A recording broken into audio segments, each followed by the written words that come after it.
guddiga qandaraasyada qaranka Somaliland ayaa maanta si rasmi ah ugu dhawaaqay shirkadda ku guuleysatay dhismaha dayrka jaamacadda cusub ee laga yeeli doono magaalada Sheikh ee gobolka Saaxil waxaana ku tartamaya dhismaha dayrkani 12 shirkadood ugu dambeyntiina waxa ku guuleysatay shirkadda Muqdheer Construction Company ugu horeyntiina waxa halkaasi hadal ka kooban ka soo jeediyay mas'uuliyiinta guddiga qandaraasyada qaranka Somaliland oo ku dhawaaqay shirkadda ku guuleysatay dhismaha dayrkaasi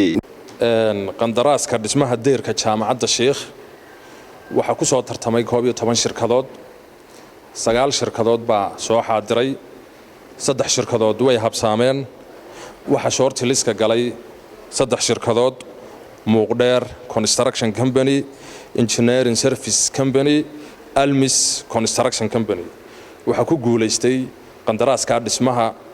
deerka jaamacadda sheikh Muqdheer Construction Company Muqdheer waxaan kula dardaarmaynaa inay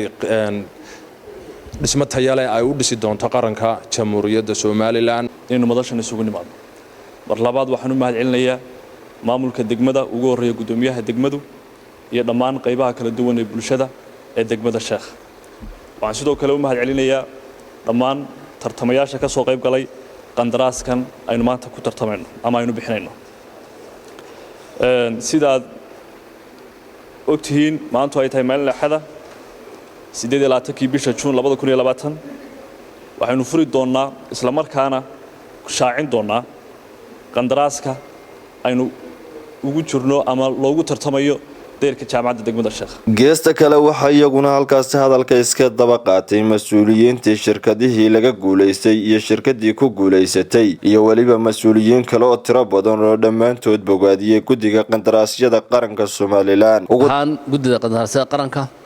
aad iyo aad baan u salaameynaa waan uga mahadcelinaynaa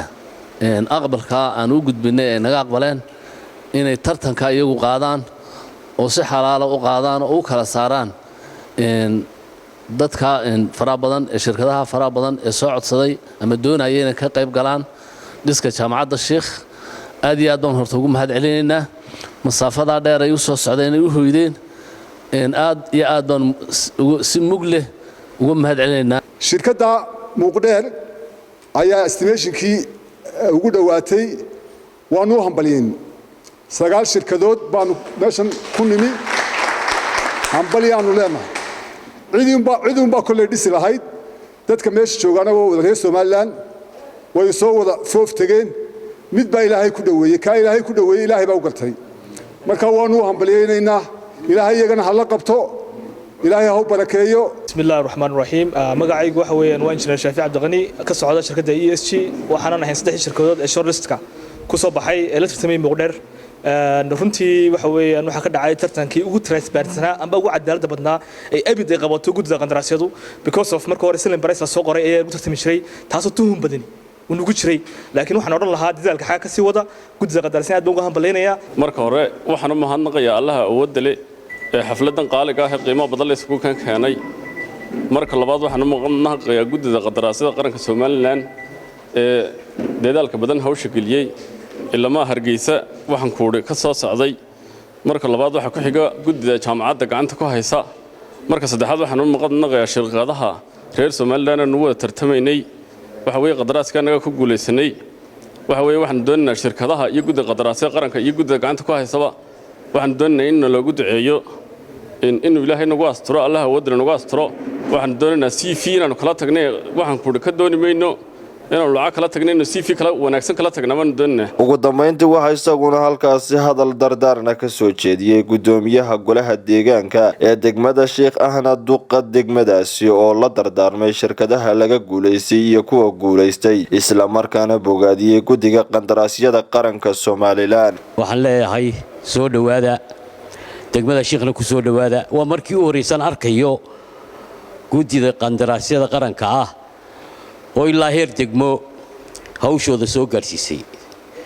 taariikhda waan ku qoraynaa waa number 1 waan uga mahadcelinaynaa socdaalka dheer ay soo galeen ee ka baxsan koodii xafiiska ahaa delegation bay soo sameeyeen way soo durkiyeen maamulkii bay soo dhaweeyeen